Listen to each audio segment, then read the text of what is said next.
So go ahead and type it in there. Penny already did it. Thank you, Penny. I appreciate you. And you know what? I think I'm going to take this and I'm going to take this while you guys are typing. It's a Freedom Day.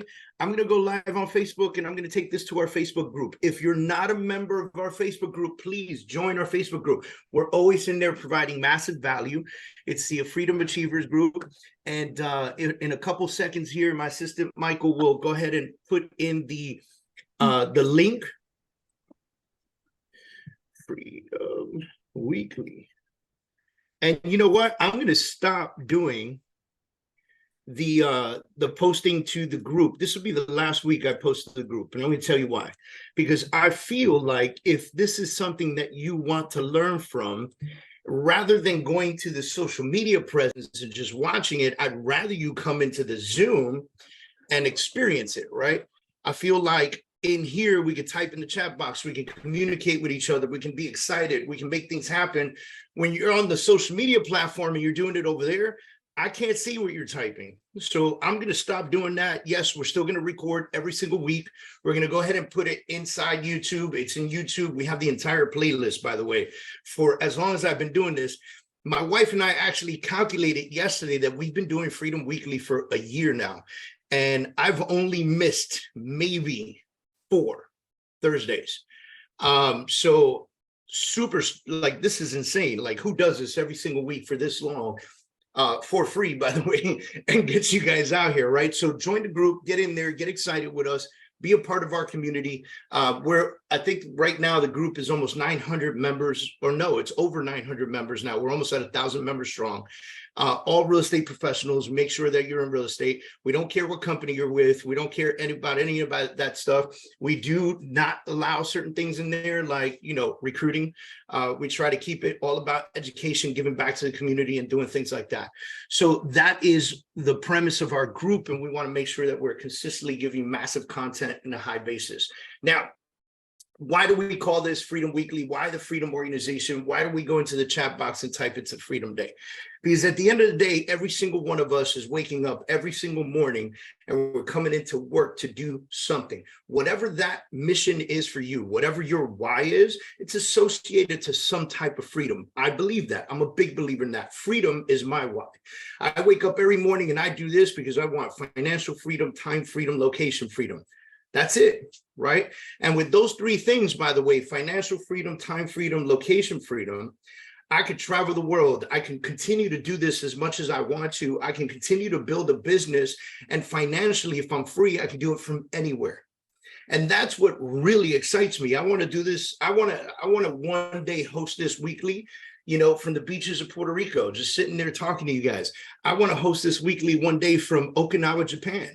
You know, I just want to have fun with this. You know, yes, it'd probably be 2 o'clock in the morning over there, but I'm okay with that, right? So I want to make sure that we're consistently just kind of providing value. And every single morning you guys wake up and you make it your primary mission to do what you love to do.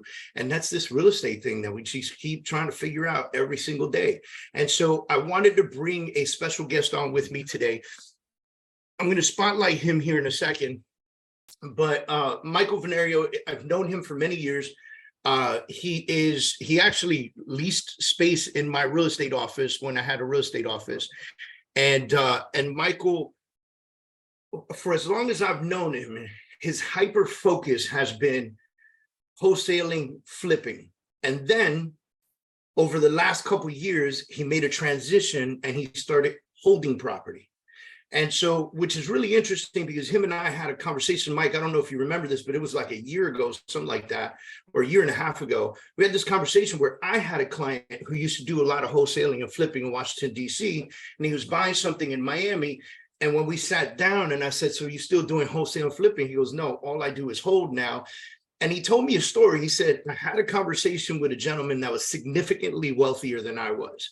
And he said to me, if you keep wholesaling and flipping, you have a job because you are dependent on that next paycheck. There's no residual there. You buy a house for undervalue, you fix it, you flip it, you sell it to somebody else, you make one set amount of money. You don't continue to make money from that.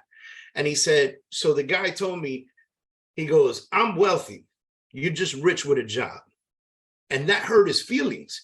And so he kind of felt like, oh my God, like, what do I do? And he said the first flip that he held, that he decided not to resale, that he held it and he rented it out, changed the world for him. It hurt because he knew he could make 30, 40 grand on a hit real quick, but it hurt him because he held it. And his return on investment on that was like $400 after he paid like the mortgage and the taxes and the insurance and all that stuff. But when I was sitting with him, at that point, he had owned 40 properties in DC area. And so now you do the math, 40 times 400, 500, 600, whatever he's earning on, right? And or 40 doors, I'll say, because some of those properties were, 8 plexes, 10 plexes, whatever you want to call them, 10 unit buildings. And so over the last couple of years, I've watched Mike transition into developing. I've seen Mike transition into holding property, creating an Airbnb business or a short-term real estate sales business or rentals business. And ladies and gentlemen, that motivates me because I look at Mike. What did I tell you the other day, Mike? I was like, yo, I need to sit with you because obviously there's something I need to learn, right? And so I'm super pumped that you're here with us today. And I think I gave you a pretty strong introduction, but I'd love for you to introduce yourself to everybody, Mike. Awesome, David. Thank you, man. It is funny that, my first office was in your office. And I remember that it was just straight, learning about everything, right? I was like a sponge at that moment. I didn't really even know about real estate.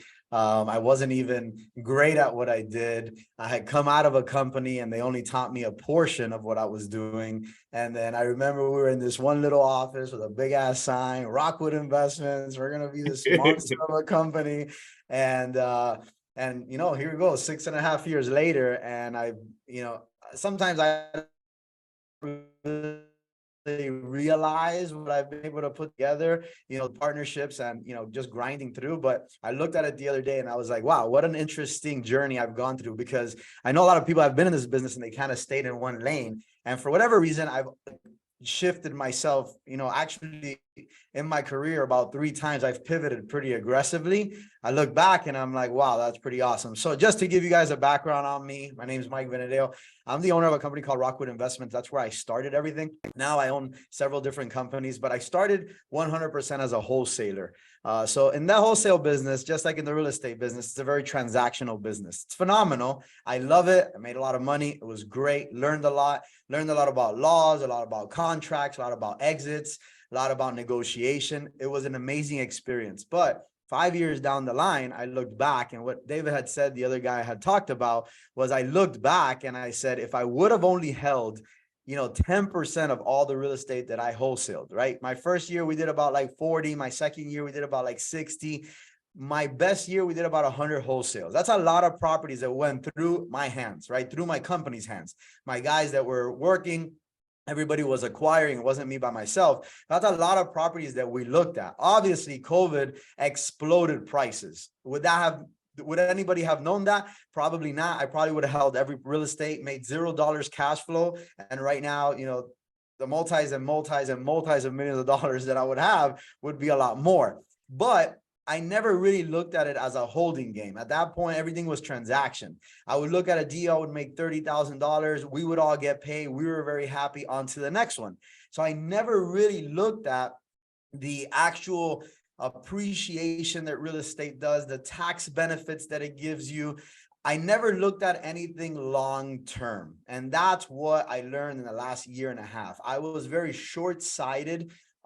It was amazing. I did very well with it, but I was very short-sighted, and everything I would look at was the instant gratification, getting paid today. Again, I had a property, my biggest wholesale, just to give you guys a background on the wholesale, my biggest wholesale was $250,000. It was amazing. It was life-changing because it's what allowed me to open up my company. But that property was a property in San Pedro, which is an area in Gables by the Sea. I was able to get that property at a $1.9 million price, which obviously at that point, $1.9 million in 2017, 2018 was crazy. Right now, you can't buy a lot in this street under like $3 to $4 million, a lot. Meaning, if I would have remodeled this house cash flowed $0 and sold it 5 years later, I probably would have made like about $4 million profit, maybe even 5 million, because it was 3 houses away from the open cut to open ocean. So $5 million, meaning I would have remodeled one house, made $0 for 5 years and made 5 million bucks. I have not done that many transactions that have given me that in 5 years. And so that's when I started looking back, right? Some people are in this business and never look back. I've been the type of person that's like, all right, what can I learn from my good and my bad? And so I literally started sitting down one day during COVID when my team kind of collapsed on me. I said, man, you know what? I'm going to go back in history and see what I did well and what I did bad and what can I do better, right? I'm going to criticize myself. I'm going to learn from myself, and I'm going to see, the good and the bad. A lot of things that I saw was like, wow, that was great, Mike. Good moves. You made things happen. You created it. Other things I was like, whoa, I cannot believe I gave that up. And so when I saw that, I started shifting my paradigm. I said, okay, I can't stay transactional forever.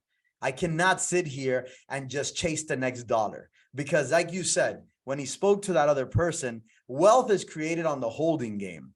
It's slow, but long-term, it creates wealth. Why? Because at some point, your cash flow becomes large. In the beginning, this is the way I would think. Oh, $400 a month or $30,000 wholesale today. $400 times 12. How many $400 a month are going to equal my $30,000? And that's the way I would think. Now I'm like, damn, it's not $400 a month. Is every year it went up 30 grand. The next year it may have gone up 60. The next 5 years, it made up 250,000. And then I never saw that. And so when I started looking at it, I said, all right, it's time to redefine what I think real estate is, because for a while real estate was only wholesaling for me, and again, it was amazing. I had a great time, made great money, made great connections, but I had to really start. And then that's what kind of evolved me. Started looking for different partners. Was it lucky enough to find a partner that helped me see a side that I never saw, which was more the luxury side of the real estate space. And then organically we fell into the short-term rental space. And then we got into the commercial space. And so now I'm just looking at, how do I have both, right? Transaction to make money today, but how do I commit and bet on my future? And so that's kind of a little bit of a background on me when it comes to the real estate space. I didn't lock myself up into one thing only. I wanted to see, and with time, I started saying, what else can real estate offer? And so I started getting around people that would look at me and say, wow, wholesaling? I've never done that. I wouldn't do that. And I would be like, what do you mean? Like, wholesaling is amazing, right? Because that time when I was wholesaling, all my networking events were wholesalers. All my, conventions that I would go to were wholesalers. All my coaching were wholesalers. So I knew nothing else but wholesaling. So, it's hard to learn something when you have no education or surrounding around you, right? If everybody's talking about wholesale, all you want to do is become the best at it. Yeah, and you can expand from it. Exactly. I couldn't expand from it. If 5 years ago I would have not even invested, but gotten into rooms with people that were holding real estate long term, they would have made my wheels of my brain start moving. But I never did it. None of my friends, I would ask them, hey, how long have you been wholesaling? 11 years. Do you hold anything? Nah, man, I don't hold real estate. That's stupid. That's slow. That's this, that's that. Oh, okay, cool. If I'm learning from you, I'm definitely not going to hold anything, Now, let me ask you this. So there are a couple fears that come with owning real estate long term, because there are a lot of benefits. Obviously, the benefits are the tax breaks, the benefits are the appreciation of property. There's so many benefits to actually holding real estate. But what do you say to the person that's just starting in this game, right? And here are the two fears that I think of right away. Number one, no tenant, and we'll talk about that for a second. And then number two, low monthly return. And so, because people, there's this mindset on the low monthly return. We'll actually start with number two, if that's okay. But there's this mindset on the low monthly return where people go, oh my God, I'm going to spend $200,000, $300,000, $400,000 on a property, and then I have to put a tenant in there, and that tenant's going to make me a whopping $200 to $600 a month. Let's call it 400 just for even numbers, right? And they're going to make me $400 a month. I can't survive on that. And I'm carrying this huge weight. And that leads to number one, which is what happens if the tenant stops paying me? What happens if if I'm vacant for 3 months? What happens if the tenant destroys my house and they leave? And how do you combat these fears? And how do you think more on a scale level? Yeah, so great question. I ask myself this question all the time. Let me ask one question to you first. What's the audience? Real estate agents? Real estate agents. Real estate agents. Okay, cool. So I can talk to you more direct on the real estate agent side. I probably wouldn't answer this the same way if I was talking to people that have no idea about real estate, right? So give you an example of what I do and what I continue learning. So the way I'm looking at this cash flow game is because I am in real estate and because I was a wholesaler and a rehabber, and I still am, right? But because I was dominantly learning that space, one thing that I always learned in real estate, and I'm sure that you guys teach your investors, right? If you're selling to a homeowner, it might be a different conversation. But if you're selling to an investor, always the money's always made on the purchase. And this is something that I learned when I first got into this career. The money is not made on the resale, right? Because a lot of people can speculate. In 2020, prior to like COVID, the market started getting a little crazy in the sense of like prices. People were saying, oh, they're too high. But people were buying with the speculation that, oh, maybe if I sell at X amount, I can make for my losses.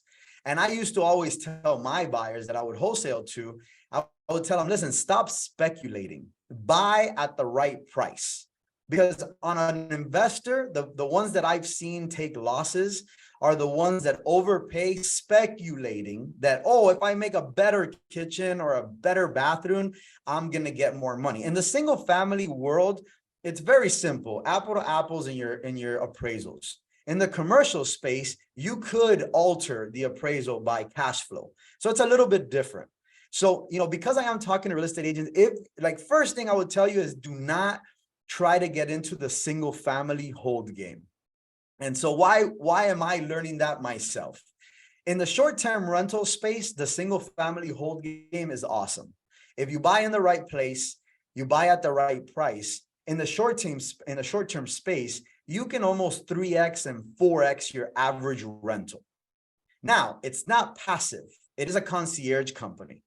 So you got to get ready that you're going to take on phone calls. You're going to take on complaints in the middle of the night. You're going to have neighbors calling. Something might break. The AC might go out. The water heater because too many users at the same time. So it's a little bit more hands-on. But the cool thing of the short-term space is you can 2, 3, 4x, right? We have properties that if we were to rent them regular, it's 12 grand a month. And on high season, it does 60 grand a month. So imagine that. From 12 grand to 50 grand, 12 grand to 40 grand. So it's a big gap, but that's not in all areas. That's not in all locations. Not all areas are going to do those numbers. So if you are going to do like a rental, one thing that I've learned from, mentors that I've been following is that the question you asked, if I had 4 tenants and one of my tenant leaves, I have 3 tenants that'll still cover my mortgage. And so if you have 6 tenants and 2 of your tenants leave, you got 4 tenants that'll still cover your mortgage.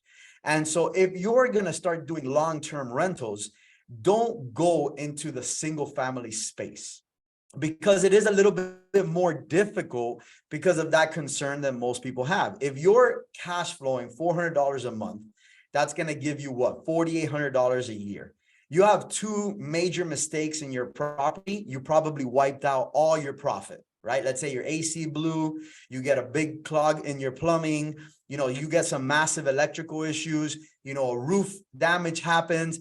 $4,800 in expenses is not a lot of money when you're cash flowing that. Now, if you lose a tenant for 2 months, and now you have a $2,500 mortgage times 2, that's $5,000. That becomes a little bit more of a punch, right? And so that's why I always say when it comes to, looking at the multifamily is a lot better because of that simple reason. Even if you got 2 units and you're rented very well, one of your units is going to go down for a couple of months. And now suddenly you're still in a good position. You still have the ability to cover your nut. Another thing that I would highly recommend, and this is because you guys are in real estate, is do a strategy called the BRRRR strategy. And this is something that if you're going to start getting into, renting and holding, this is a way to offset your numbers, right? And so what's the BRRRR strategy for those that haven't heard of this? If you are going to read a book, it's called the BRRRR strategy. It's actually a really cool strategy to look at real estate. It'll open up your mind on how real estate, the tricks and the trades that you can do this. So what does it mean? You buy it, you rehab it, you refi it, you rent it, you repeat it. Or you buy it, you rehab it, you rent it, you refi it, you repeat it. Why do I like this strategy? And this is what I've done with most of my properties. My partner and I, we're buying properties at, let's say, 50 cents to the dollar, 60 cents on the dollar, where it's going to give us the ability to value add. Now, let's say you're doing this in the single family space. This is where it helps you out.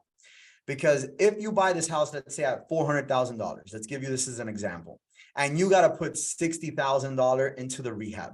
Which again, guys, you don't have to know how to rehab. You can hire a good rehab company. You can ask friends of yours that do rehabs, but you now get this property that's worth, let's say, $600,000. You're buying it at $400,000 and you're putting in $60,000 into the rehab.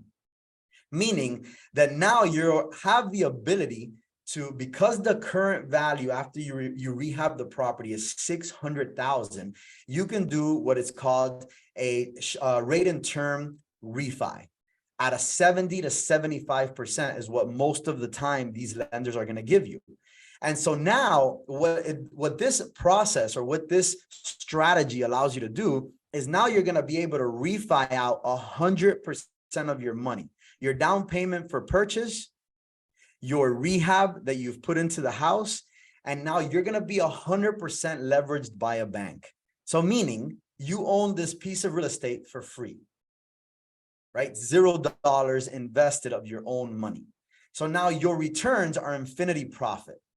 So if you were to take a month and that tenant leaves you and you take a hit on it, you're still making, all the returns that you're going to get is infinity because it's going against none of your money. So the reason I love this strategy is because now you're owning these pieces of property that are going to be appreciating every single year. They're going to start increasing your profit. You can refi against them, so you can now use them as leverage.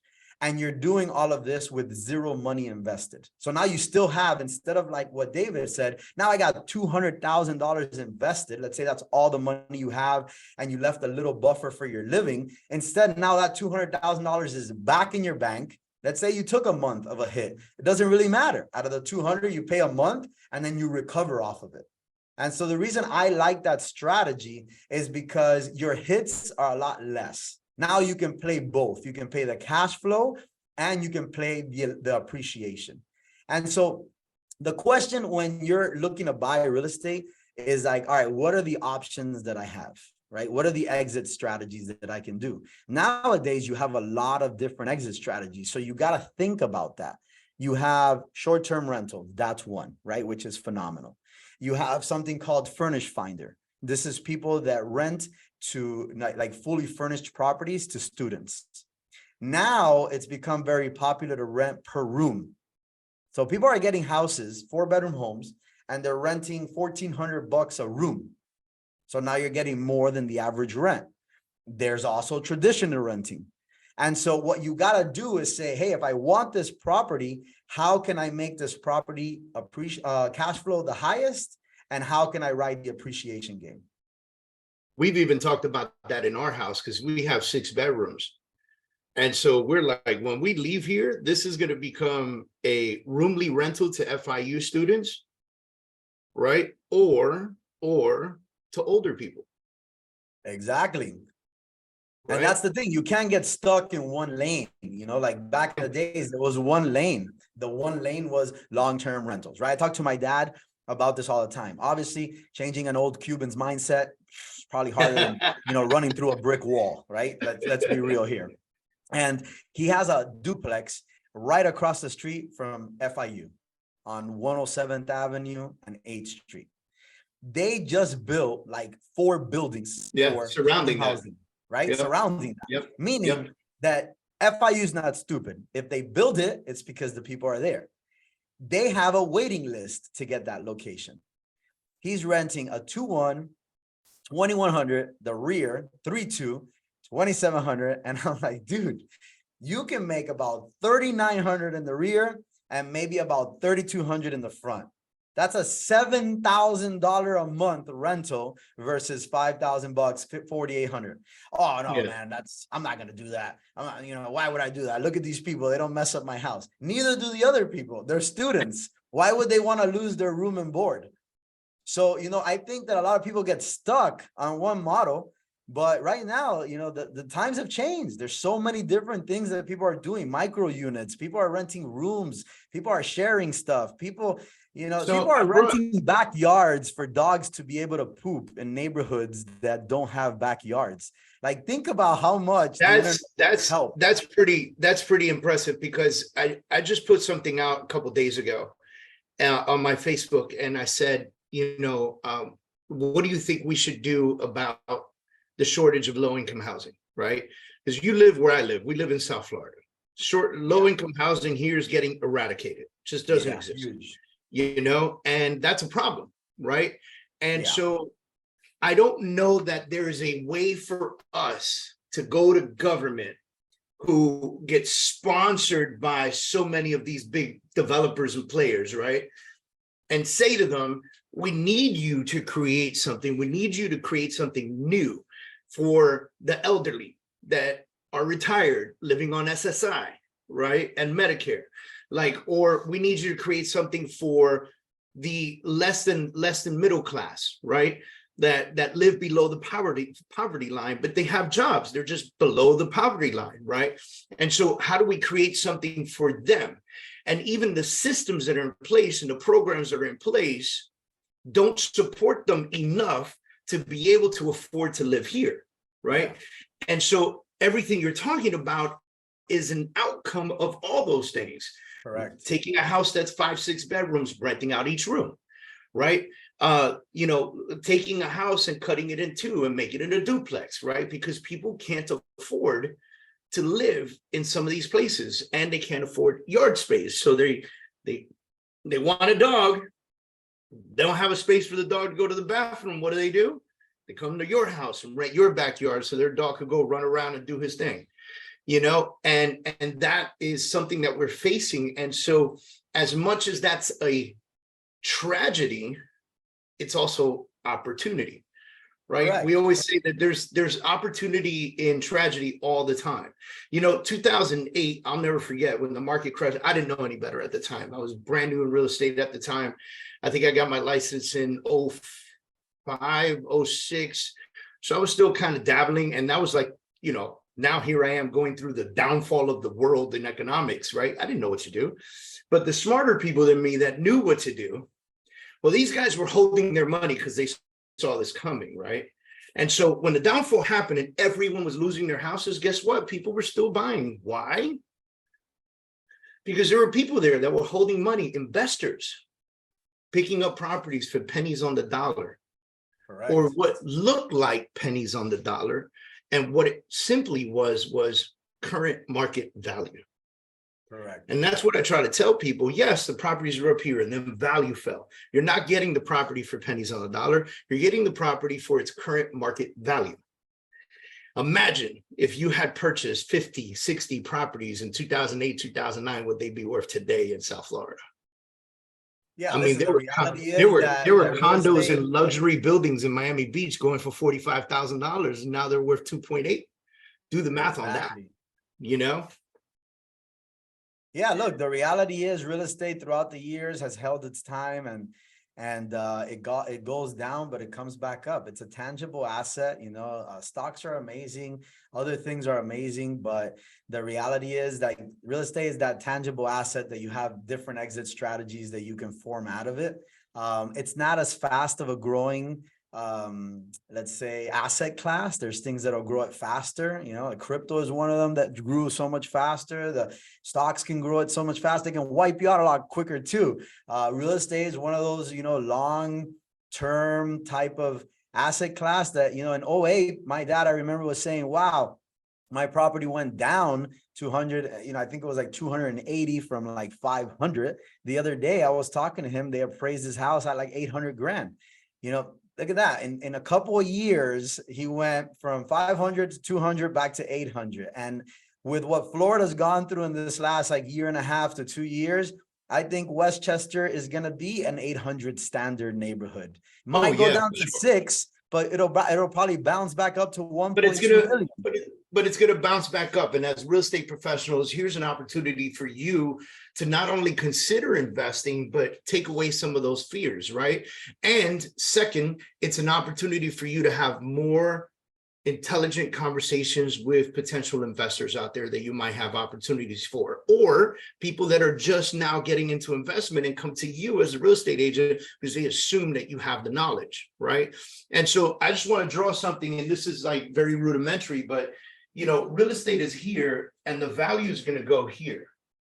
Correct. The problem is what's going to happen is throughout that time period, it's going to go up and it's going to come down, and it's going to go up and it's going to come down, and it's going to go up and it's going to come down. And it's going to seem, when it's down here, it's going to seem like the world has crashed. Everything's falling apart. Properties are going crazy. And then when it's up here, people are going to be so excited because the properties are up and blah, blah, blah. But there are problems in both markets.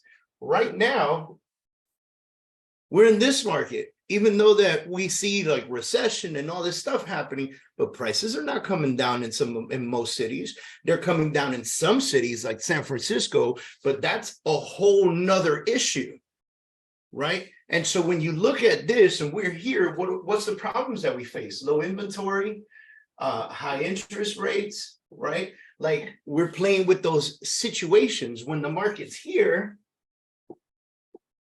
We have a higher inventory. We have lower interest rates, but no buyers and no money because people are losing their houses, right?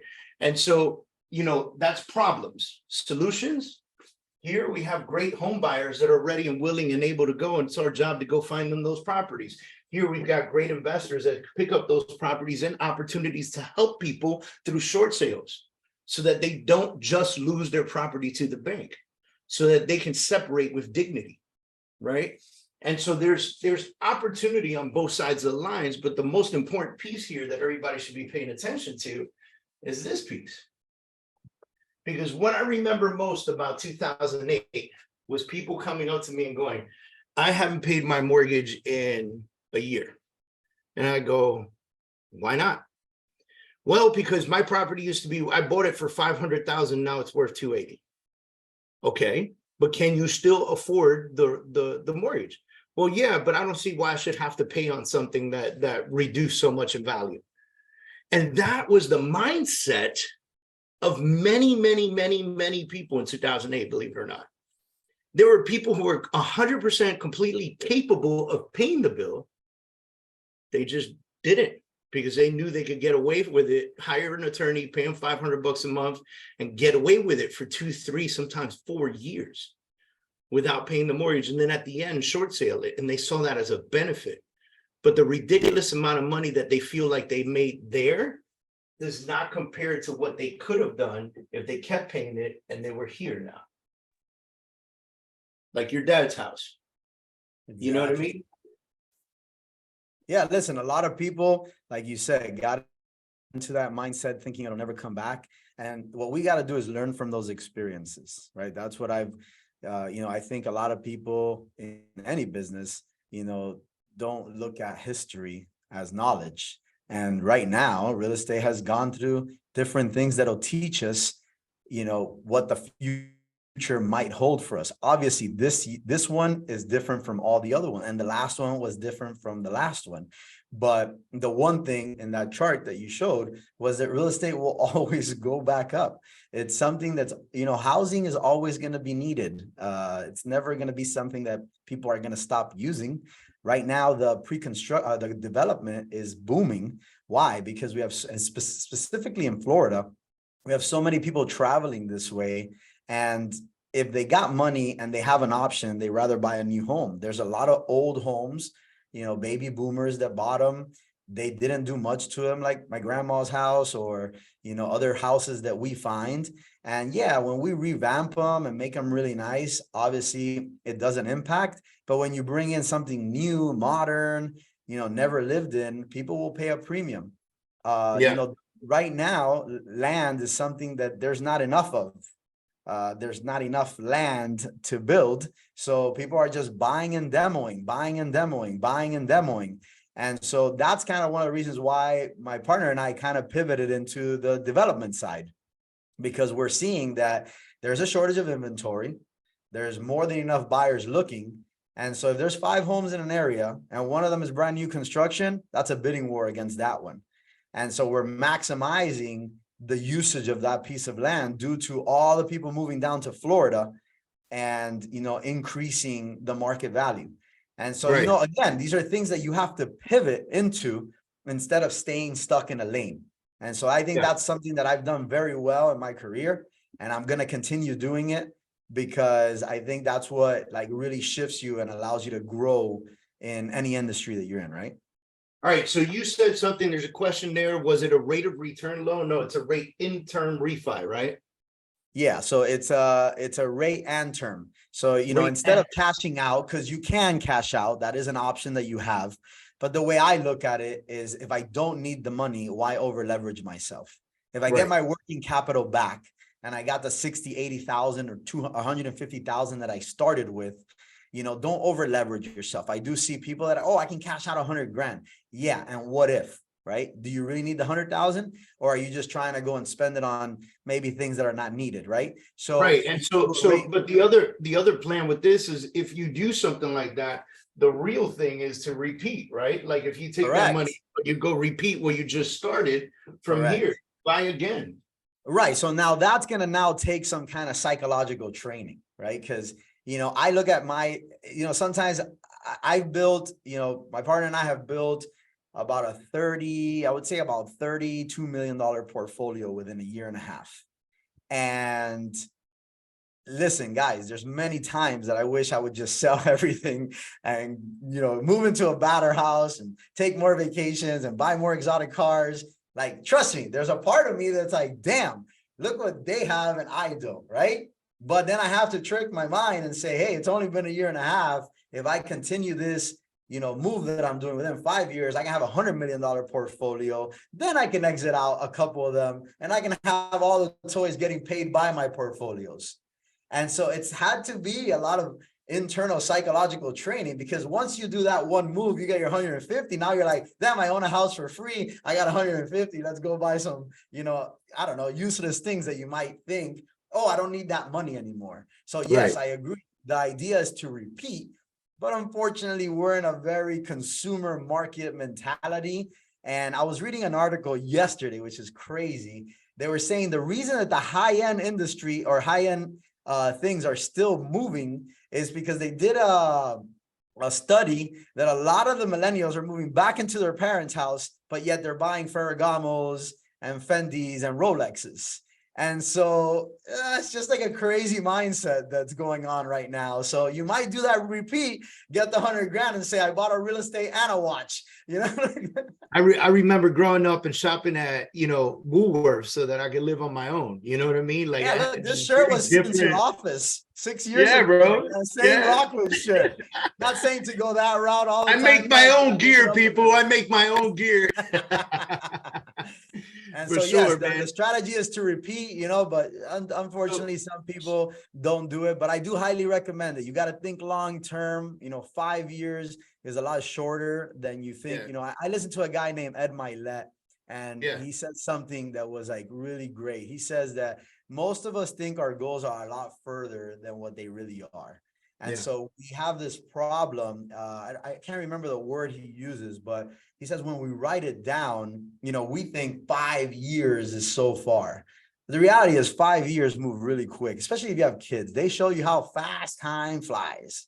And so we have, it's like a little bit of a mental issue that we have, that we get into these real estate purchases, we don't see enough cash flow, and then, it's only been a year and a half, I want out.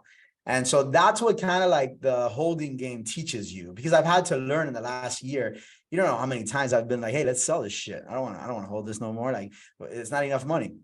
But when I think of the future, I think, no, I don't want to do that. I want to look back again and say, damn, I should have held more. I should have held that. Yeah, of course. Yeah, exactly.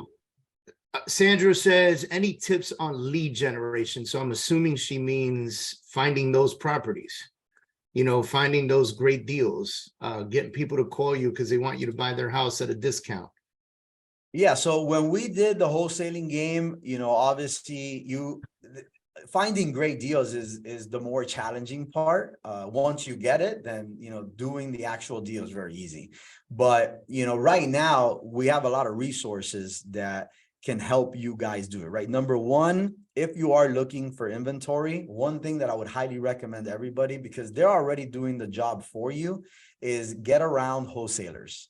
Right? Go to wholesaling events, like Google REI events, Google, wholesales around my neighborhood, Google, whatever it is. But wholesalers, their whole entire business is to have a marketing arm that now acquires a property, makes a small profit or a large one, whatever they're going to make, and sells it to the end buyer, the investor, right?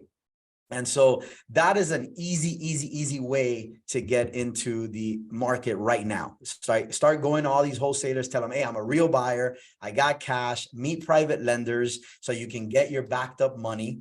If you have the cash, even better. And then, hey, I'm a buyer. This is what I'm buying. I'm a buyer. This is that. Send me text messages, send me emails. Send me text messages, send me emails. You'll forever have inventory. You'll forever have inventory. Some are good, some are bad. It is what it is. Some you might lose. It's normal. Another thing, if you are already, let's say, an active marketer, go after niches. So niches that we do very well on are pre-foreclosures. That's a great niche. Probates, another great niche. Houses with high equity. That's another great niche. Absentee owners, meaning they own the real estate here in South Florida or wherever you're buying, but they're living somewhere else. And then you start combining them. Absentee owner that's going through a probate, absentee owner with high equity. And there's a lot of companies out there that you can buy this data and then hit them. You hit them with text messages, cold calling, email blast, door knocking. You got to go hunting. At the end of the day, you're hunting for these deals. All right. So one last question. We're running out of time, so I want to get to this one. Vaughn says, with higher interest rates and higher property insurance, there is no cash flow from long-time rental payments. I'm debating if I should buy it just to hold it. Do you think the hold game for the long-term rental is still a good game, considering the higher interest rates, the property insurance costs, things that are happening in the market right now? Like there's a lot of talk about absentee owners paying higher insurance rates, like 30% more, right, 40% more, right? And so with that in mind, knowing that I'm getting into something at a higher interest rate, I'm getting into something with higher property insurance, do you think the long-term game is still plausible? I have an answer, but I'd like to hear what you think. Yeah, so listen, everything in real estate is when you buy. That's it. There's going to be higher interest rates, you got to buy better. There's going to be higher insurances, you need to buy better. Rentals start lowering down, you need to buy better. There's one thing that I learned a couple of years back, and I was learning this from a commercial guy, because that's something that I'm heavily invested in learning right now. Storage facilities, I heard, are a phenomenal asset class. Yeah, me too. And multifamilies, right? Why? Storages are going to probably be more used than ever, because the economy, if it shifts, people are going to have to downgrade. People are going to have, the building right now, you're getting $1 million house in Buena Vista with a 5,000 square foot lot. How much space do you have? Like, you have a pool, you have a little house, your shed is about this big. So now you need space, right? So that's going to happen. But the reality is that these things are always going to, happen no matter what. Rent's going to go low, interest rates are going to go high, insurance is going to go high. It's all about buying better. And so instead of doing what you bought last year, then you have to now hunt a little harder, work a little more aggressively to find a better deal. That's a mindset more than anything else, right? Yeah. Listen, Chase just deployed, I don't know how many billions of dollars to buy a bunch of single family homes. They might take a small loss today, but in the long game, they're not stupid. They're not that's dumb. the win. The And biggest companies right now deployed billions of dollars to own single family homes. Can they hold the punch? Yeah, you're right. They're different than you and I, but you gotta follow the rich, the mythology. Correct. Yeah. So for right now, you and I, obviously we can't say, hey, we have a fund of $4 billion and we take a 5% cut every month. We're okay with it. That's not us. So what we got to do is say, okay, one thing that a guy taught me was kill the deal. That's what he taught me in the commercial real estate. Kill the deal. Like kill it in a way that worst case scenario. And if the deal still makes sense, buy it. Right? That's how he told me to look at these deals. Don't, oh yeah, if this were to happen and if that were to happen and if I have this, then I have that. Oh, this is a phenomenal deal. No, that's because if can wipe you out. But if you kill the deal, all right, worst rent, highest insurance, highest payment, highest this, highest that, vacancy of 22%, man, and the deal still makes sense, that's a deal to jump on. Yep. And I was going to say something along the lines of, the fact that all these costs are going up, you can expect for rents to go up as well. And so if you buy for the right price, and you can expect that rents are going to be rising anyway, as they have been, and they continue to do so, because not everybody's not going to take it in the chin. We're going to raise the rents. Some people are going to sell the investment properties. It's going to create some more inventory, but at the same time, it's opportunity for you to pick things up. So, the long term is the win. And we can go back to the map or the chart, and, if you're losing $50 this month, 2 years from now, you're gaining 400. You just got to play the numbers, and you've incrementally raised your value of the home. Changes everything. Mike, man, thank you so much for doing this with us. I like to keep it tight on the time because I try to respect everybody's time. But thank you very much for doing this with us. How can people find you? Best way is Instagram, Mike V Experience. I'm pretty much there all the time giving information on what I'm doing personally, but that's the best way. If you want, DM me. If I can help you out in any way, it would be awesome. Any questions that you have in all the different categories I've been involved in, be more than glad to help you guys out. And thank you so much, David, for putting me on. Hopefully I gave great information. You guys learned something. Huge. It's Mike V Experience. Let me see if I can drop it. Somebody said, can you drop it? Let me drop the Instagram real quick. I'll pull you up and I'll look it up and send it to everybody right now. Give me a second. Mike V Experience, guys. MIKEV.